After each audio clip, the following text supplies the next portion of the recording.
before 2020, I was really busy because I did wheelchair football for Fab United. It was a Yorkshire League.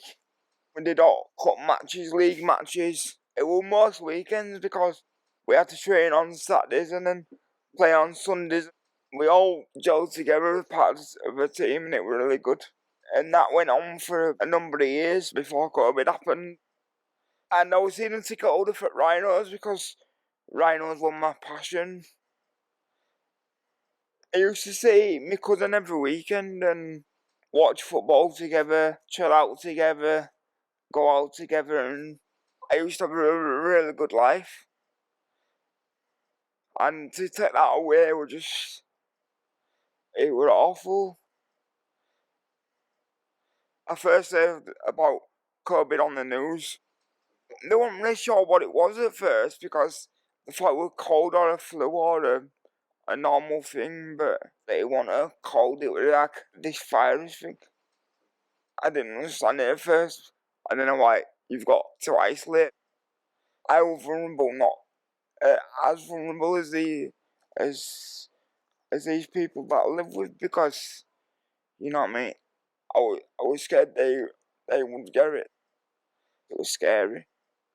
Everything stopped. You couldn't even go outside your garden, and I really missed this and my friends and playing playing football and stuff.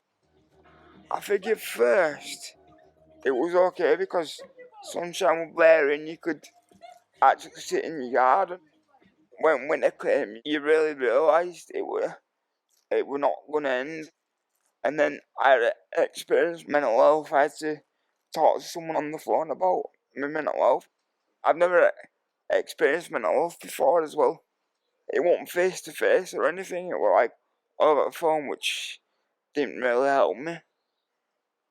You couldn't see your family, you couldn't see your friends, you couldn't see anybody.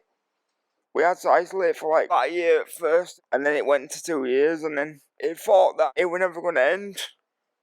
I thought I'll just stay in bed because I can't do it anyway, and then I realised it made you feel worse. They used to put different rules out for everyone else.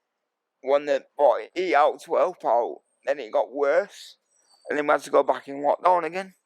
When you could have a day with your family at Christmas and then Boxing Day you couldn't, New Year you couldn't, and it was a bit confusing. Everyone was dying and bodies were having parties and stuff, and they broke their own rules, which is stupid. Everyone was having a parties and stuff, except me. I wouldn't have a 30th birthday in 2020, but I couldn't because all these restrictions happened and stuff, so I had to wait 2 years for my birthday party.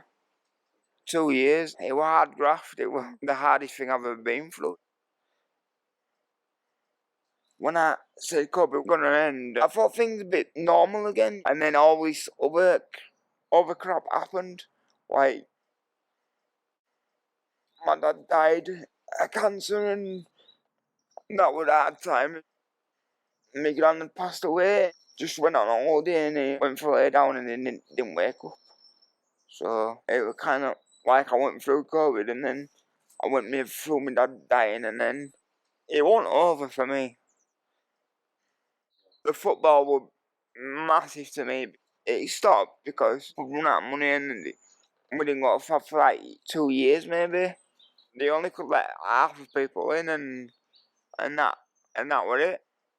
Some people didn't go back to day centre at all because of the parents were scared and everything. So them people I ain't seen since before COVID.